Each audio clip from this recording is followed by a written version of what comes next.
During my time here, I would often wander the building and I would think of the echoes of history that resonate in this building. For those of you who are not familiar, so the first course convened here in January of 1940. And actually in this very room, although it was configured the other way around, the stage was at the back. But if you think of that generation, they arrived, they were full of hope. Many of the attendees actually managed to fight and survive not one, but 2 wars to end all wars. So they had the best of hope for what was going to happen. Bill Slim, so Field Marshal Bill Slim, who was the first commandant, alas, a little bit more realistic about what lay ahead. Annually, the commandant then would produce a report for the Secretary of State for Defence, and in that report for that first year, 1940, that actually the chances of war returning highly was actually he was already at that stage uncertain how the British in that. So you had a generation, they were the post-war generation, much as they'd been in 1919, but they didn't actually realise at the time they were also, alas, once again, that resonates with some. But that was in the future. One of the great advantages of being here, both in 1946 and now, is the quality of the speakers. CDS, IDC, the Imperial Defence College. So in that 1946 first year, General Eisenhower in this very room, as did Field Marshal Montgomery. Winston Churchill did not come and talk to the members. In fact, he turned down 3 different invites to attend. But one of the speakers who did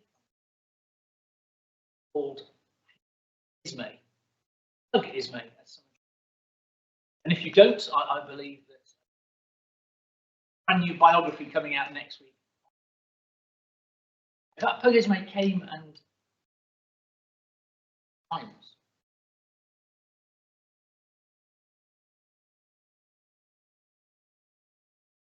The reason why I mentioned it also came to literally just in a building there, first Secretary General. And the tenuous link I'm trying to make there is United Kingdom, very strong link. That's what there's some of their wisdom, knowledge, and insights with us about. So I will very quickly, I do encourage you to make full use of the technology, which is completely beyond me, but having tested it, it does work. The QR code for the brochure will provide you with a short bio all of today's speakers. But, very generously in 1990, 4 studies at King's. I didn't think, but you'll no doubt be familiar with Professor Sir Lawrence Freedman, long-time head of war studies at King's University. Range of books, 4th edition. Shortly, most recent book on Freedman. If you're not familiar with, and he hasn't asked me this, if you're not familiar with his Substack, comments is free. My little WhatsApp group of original undergraduates, we every week send around.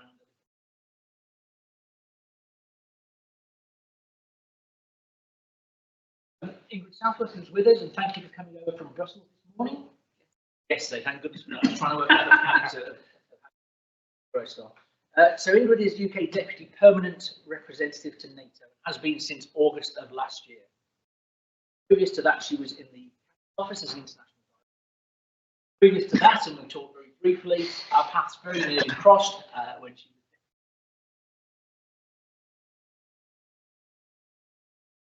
was more than 20 years, 22 years in the civil service, during which time she served in Cabinet Office, FCDO, posts.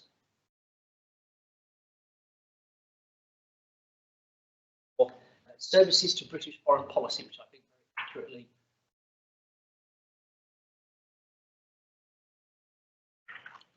Finally, Brigadier Dave Bickers, who's British Army's head of has been again since the summer of last year. Prior to that, Brigade.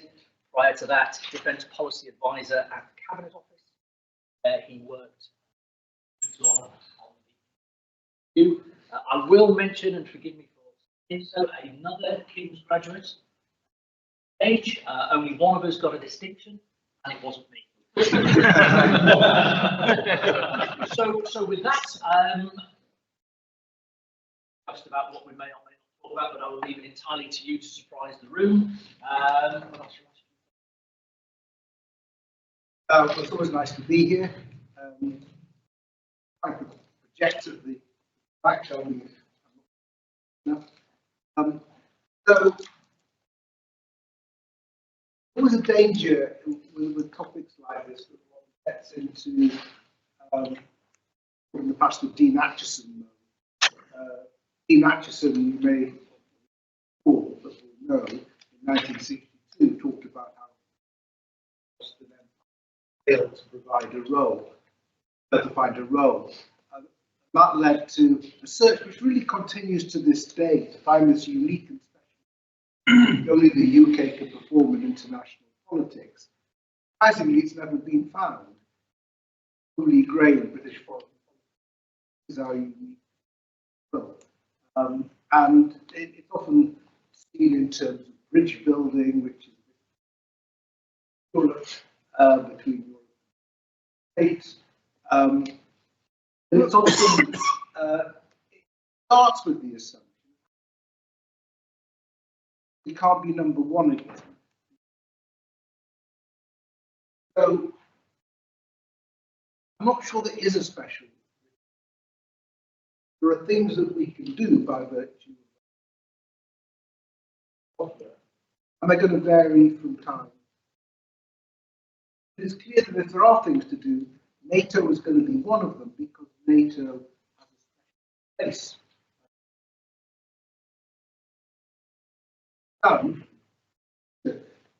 Before that, because we were present at the creation. Evan was the architect, was one of the architects of NATO. This made first General Montgomery. We've always felt entirely comfortable with NATO as an in contrast, union where we arrived late, the rules had been set, other interests dominated ours, and we were constantly trying. With NATO, we've always understood, but that has crucially depended on the relationship. And although the term special relationship regularly mocked, because again, in the world elevates Britain past. Nonetheless, there is something very distinctive about nuclear, it's the intelligence, a lot of our conventional the US convention. So the UK is very independent in its policy and in its foreign policy. So if we look back over the post-war period, a lot of the inspiration, the animation, foreign policy, security policy, comes from a shared project with the United States in setting up the alliance, managing the Cold War, arms control and disarmament, in ending the humanitarian interventions in Iraq. There's been some sort of shared project, raising their lows, that have given definition to very rare, it doesn't happen, when we're doing something for ourselves. But even, of course, with the Falklands, it's still dependent on that relationship at the core of the UK's Atlantic has been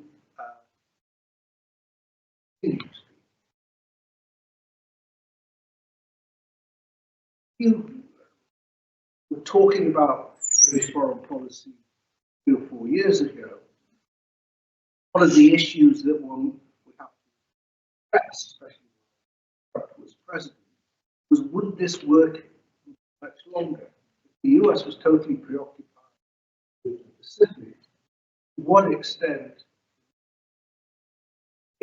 extent would the UK have to become preoccupied with that part of the world in order to maintain this sense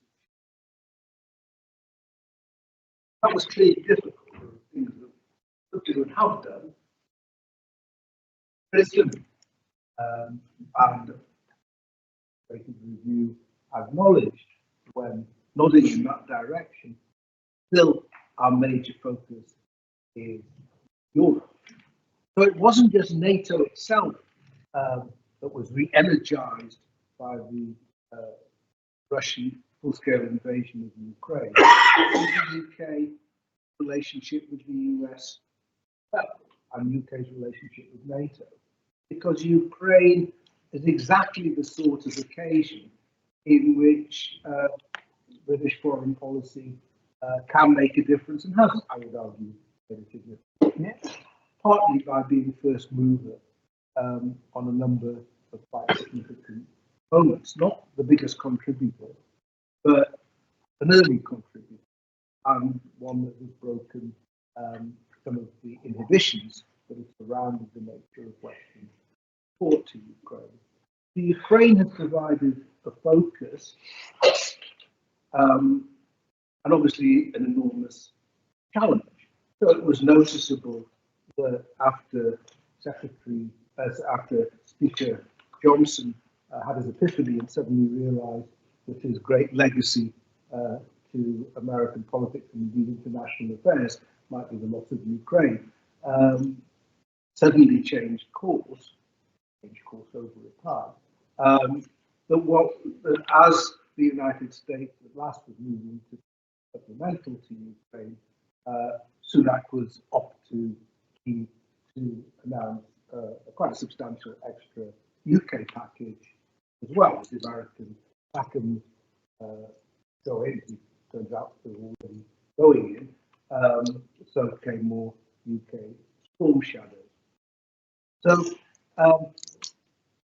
question was raised, and we still don't know the answer as to how this will all end. It'll go on for a while, but it provides a focus for UK's defence and security policy at the moment, provides a focus for NATO, provides a focus for UK relationship. But then there is this sort of dark cloud hanging over all of this. Currently, dark courtroom in New York, seething away. Stories of his past misdeeds are told. Called Donald Trump. The Trump issue is as big an issue for UK foreign policy as it is for anybody else. Now, I think for a variety of reasons, it's easy to exaggerate the Trump issue. Is unlikely to have control over all of Congress, for example. Should he become president, by no means forward given that he become president. Possibly odds slightly against, but sufficiently high that you'd have to take it seriously. He would be constrained, but he would also be a lot more prepared and determined than he was last time. And of course, he's now made these remarks about whether or not he would support NATO if attacked by Russia. Now, he qualified those, and the context is his belief that Europeans are free riders on the United States when it comes to support of NATO. He's by no means the only American president who has thought that. And in that sense, it may do so good if it encourages Europeans more. Pressing security reasons why they should do anyway. But it's an issue, and it's an issue for the UK more than anyone else, especially when one starts to about the fact that we will have a new government coming in at the same time as the American election. And while one can never be sure of these things, this will be the greatest upset in British political history if we don't have change of prime minister. So this will potentially is going to be a very challenging time. And I think if we're going to, having just had an excellent session looking past, if we're looking forward, we need to at least think this through a bit. I just want to raise two issues. The first, can we make NATO work with an American president who may not be itching to get out, but is not an enthusiast, shall we say, who's not a natural believer in alliances, who may be in the middle of trade wars at the same time? I'm going to see a natural assumption that the alternative is the EU to take over more of the European security role, in which case there's a problem, especially for the UK. As it happens, I don't think that is an alternative. I don't think most European countries see it as an alternative. There's more that the EU can do. It has been doing more over Ukraine. But in the end, there's things that only NATO can do. And so long as the Americans are still there, the inclination to make it work. And I think there are things that we can do, including some of the initiatives that the UK has taken over the past few years, forces with ARC and so on, that provide some sort of basis for keeping things going, even what may be a difficult years. The other thing is a nuclear deterrent, which again got to mention this morning.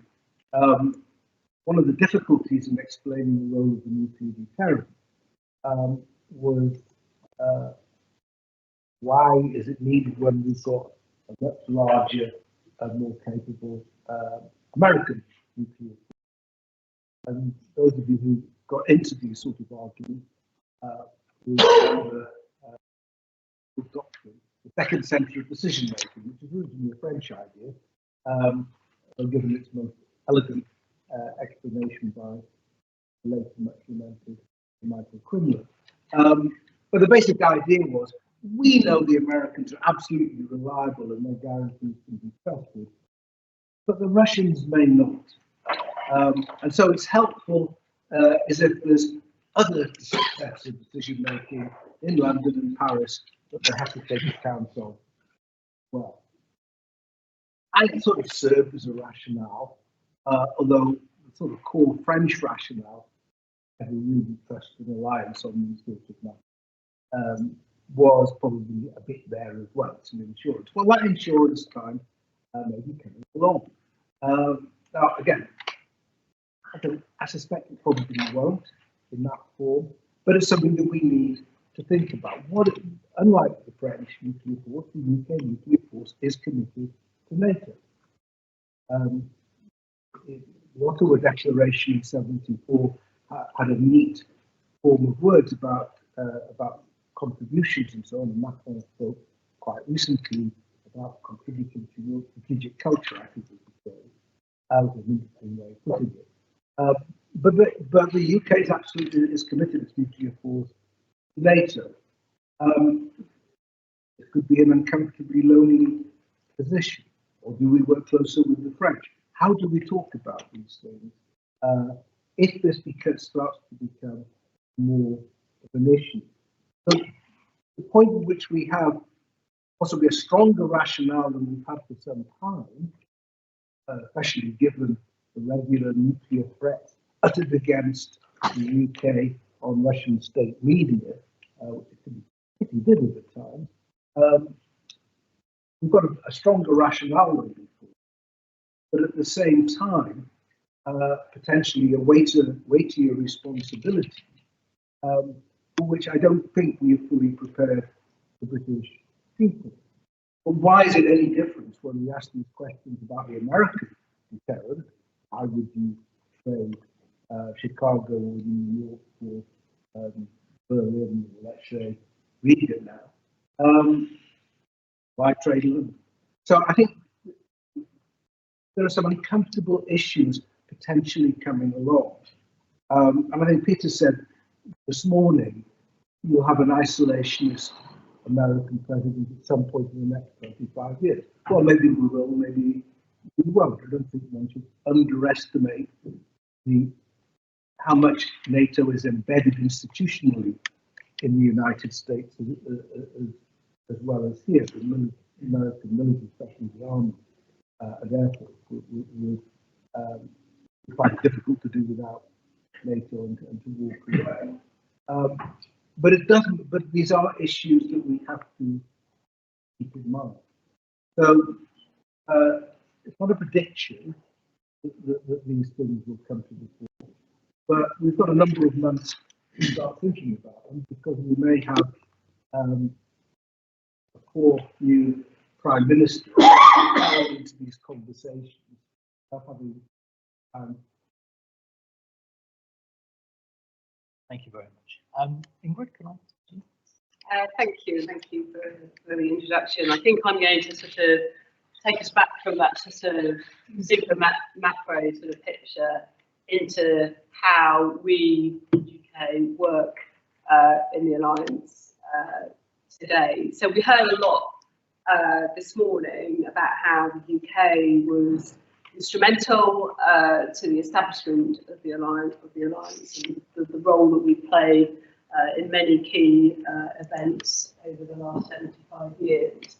But I would sort of contend that we are extremely relevant to the leadership of the Alliance today. I think we are the leading European ally, and with 75 days to go until the Washington summit, not that we are sort of counting in the UK delegation, I think that we've got a lot of scope to influence the sort of commitments that our leaders will make in Washington. So I'm going to sort of talk about what I mean, maybe it's because we like to think in sort of pillars in the civil service, but I'm going to talk about 3 M's. I'm going to talk a bit about money. I'm going to talk a bit about our military offer, but obviously I'll leave that to others more expert than me.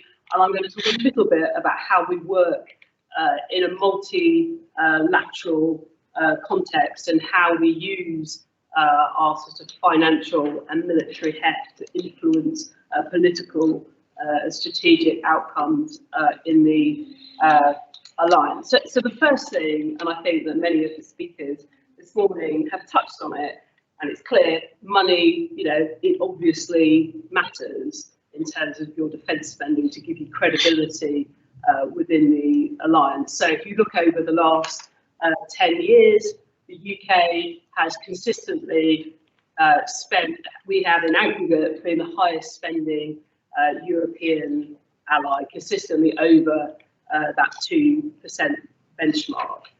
But to slightly challenge one of the speakers this morning, who said that thought leadership doesn't matter, of course it's not sufficient, but in 2014 at the Wales summit, the UK was instrumental alongside the US in developing what has become a sort of very famous pledge, the 2% of defence spending, GDP for defence spending, which, you know, is absolutely a floor, not a ceiling. But at the time that that pledge was made at that summit, there were 3 allies who met that benchmark: us, the US, and Greece.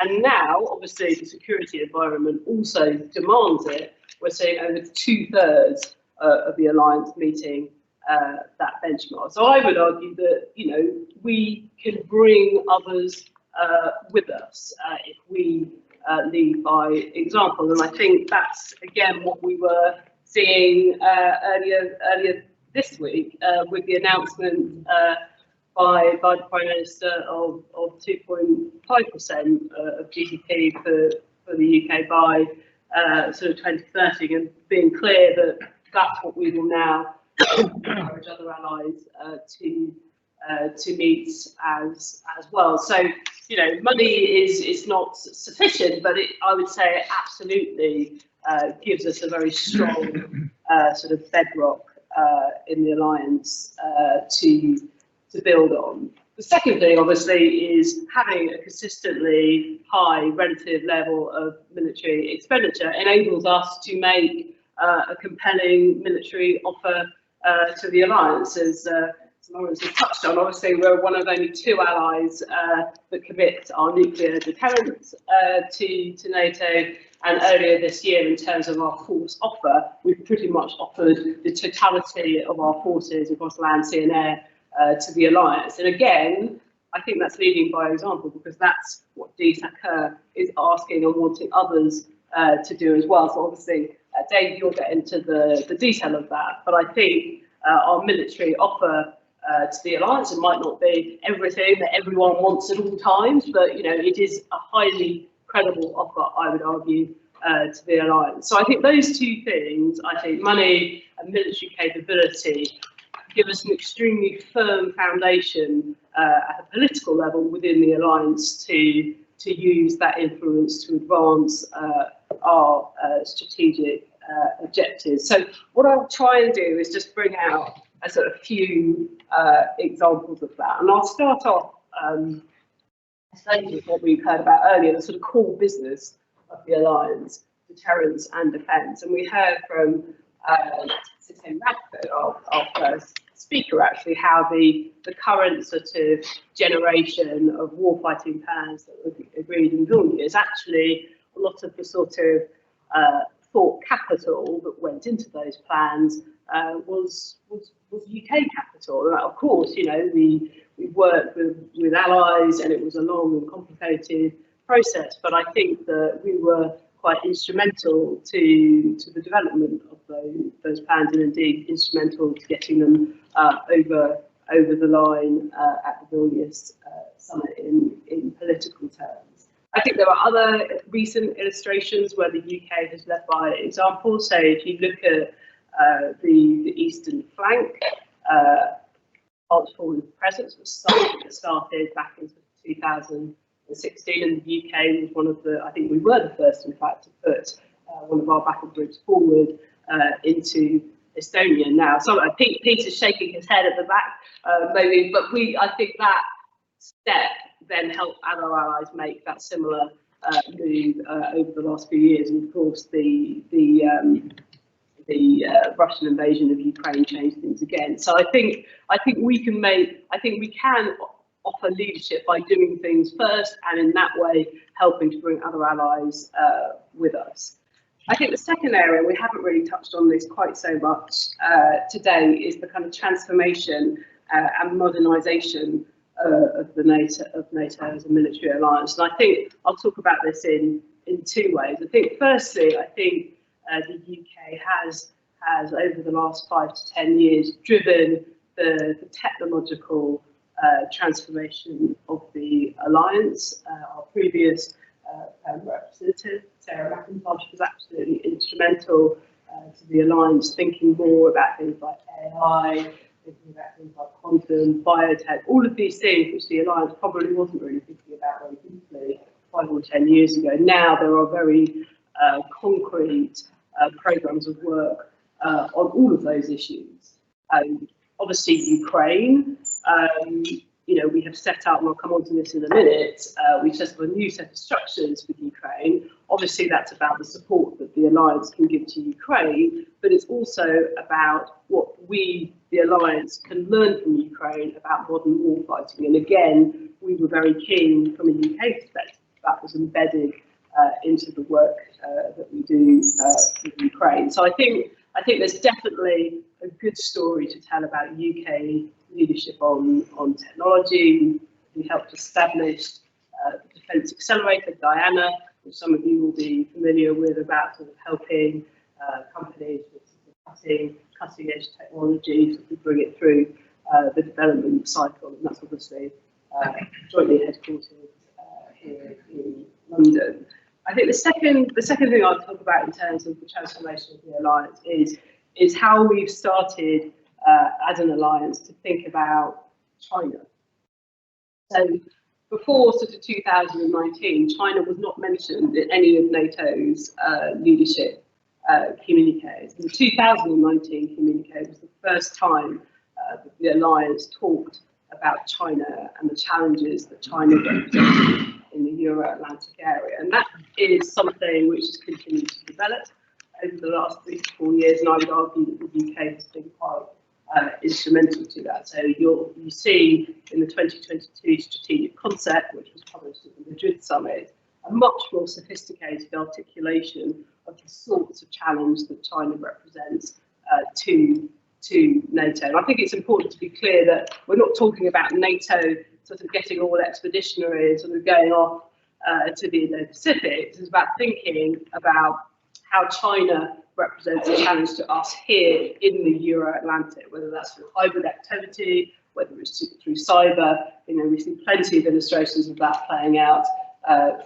unfortunately, fairly too frequently. So we've obviously had a sort of cyber attack on the UK relatively recently, which we attributed to Chinese linked state actors. So I think the UK has used our leverage within the alliance to advance that transformation agenda, both in terms of the actors that we're thinking about, but also the technical modernisation of it.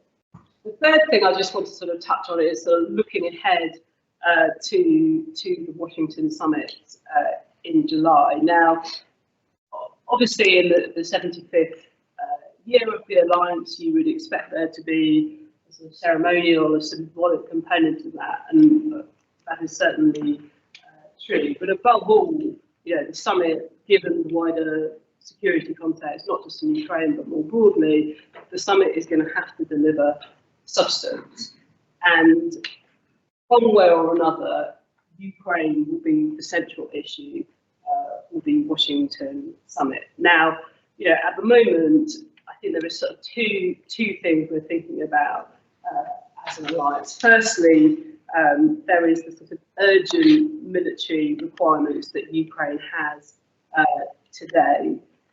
And, you know, obviously that is not through NATO structures, it's about sort of bilateral gifting, and it's good that we were able to make our announcement earlier this week about the additional 500 million for urgently needed military equipment, and we're seeing other allies doing the same, sort of bringing forward additional packages. And Zelensky made a sort of urgent pitch really to the alliance last Friday at the NATO-Ukraine Council, setting out the urgent needs that Ukraine has. So I think the alliance is sort of focused on the here and now in the run-up to Washington.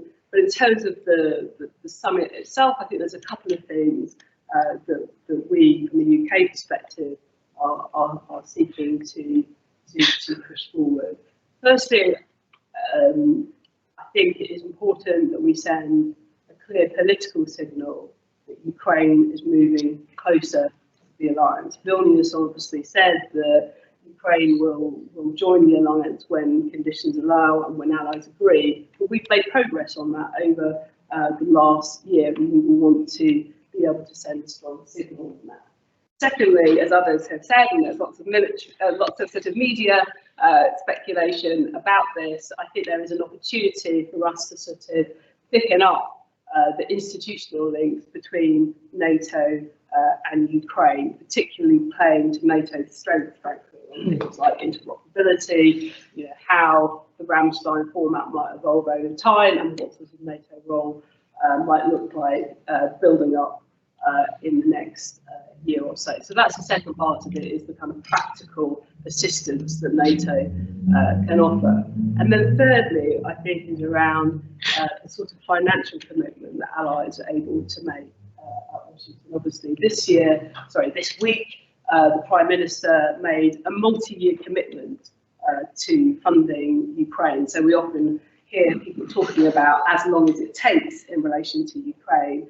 And I think from a UK perspective, we've now said that we will sustain our financial contribution for as long as it takes, and that financial contribution is 3 billion for this year. So that's what we've committed to on a multi-year basis, and we'll be trying to see as many allies kind of step up and do that at Washington.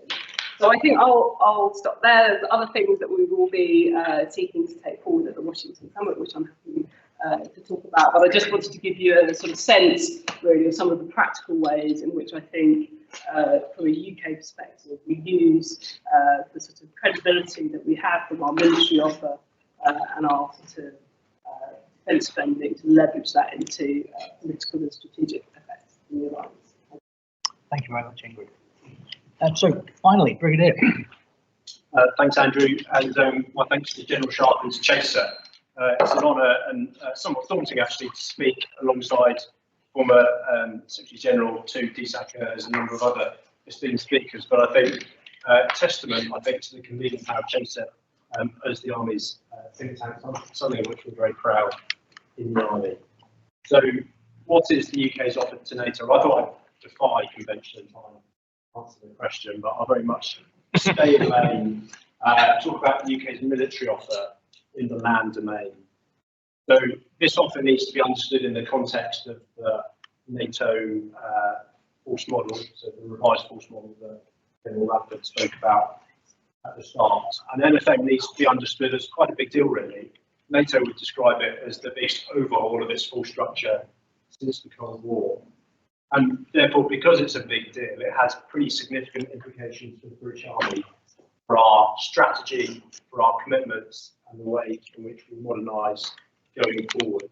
So I'll try and give a sense both of what NFM is, what it means for the Army, and the implications for us going forward.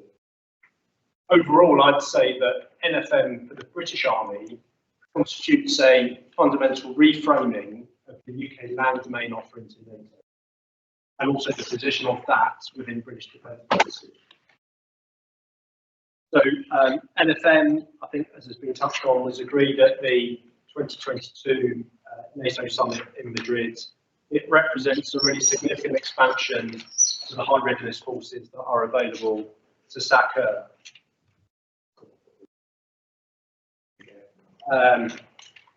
NFM builds on the NATO enhanced forward presence in the eastern part of the alliance that Ingrid mentioned.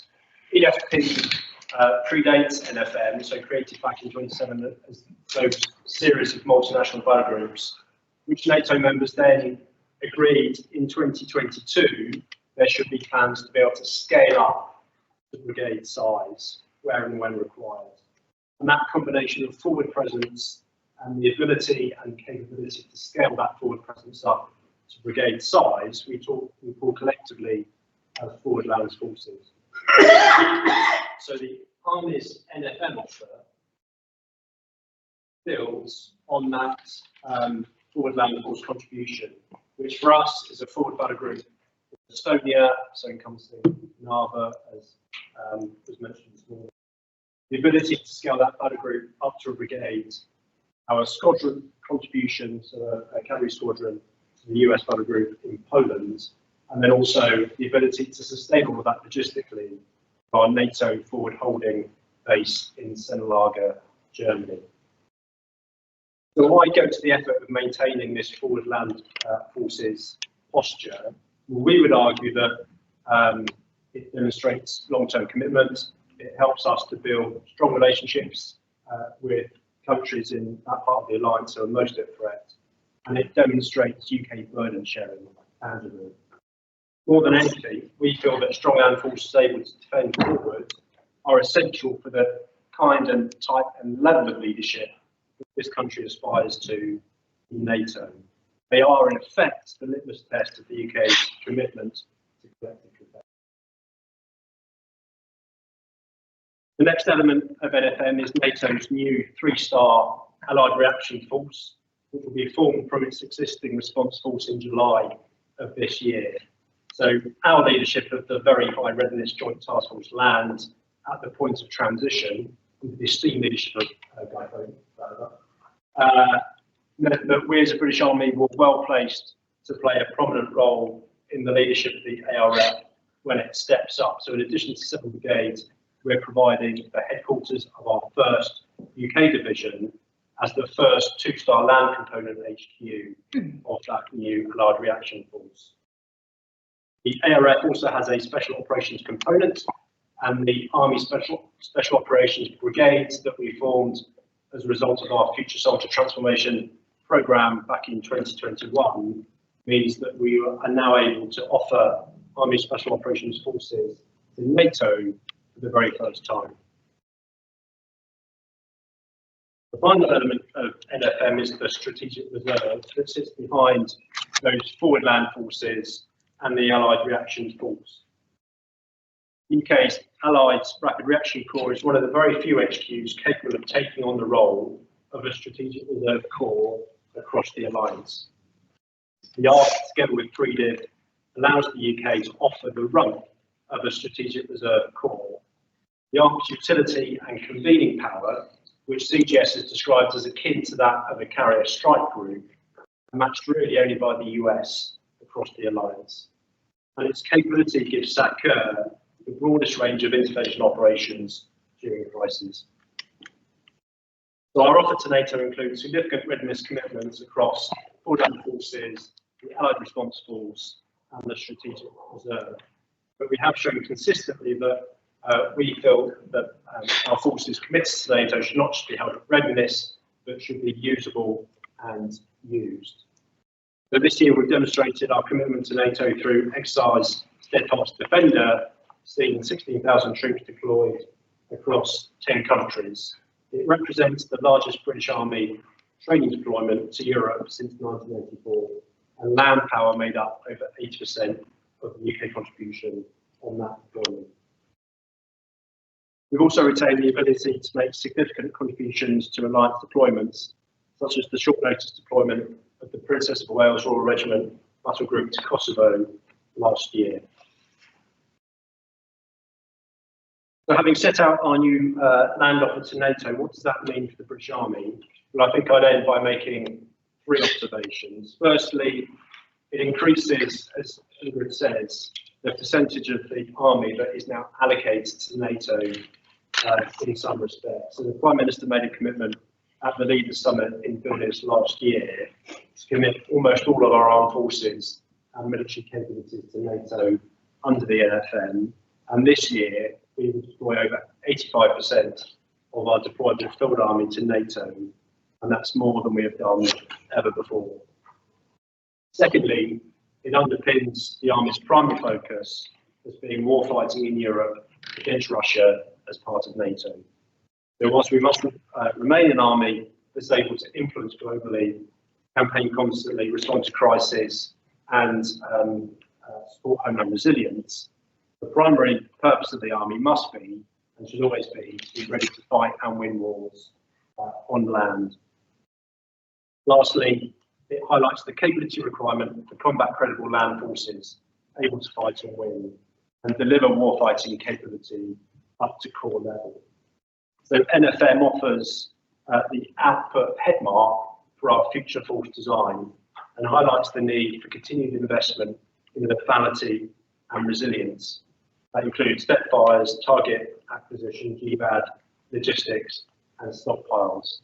And therefore, increasingly, we feel that our future force design interventions that we make, including those that we take in the next strategic review, will be guided both by the output headmark provided by the NFM and by the conceptual underpinnings provided by our land operating concept.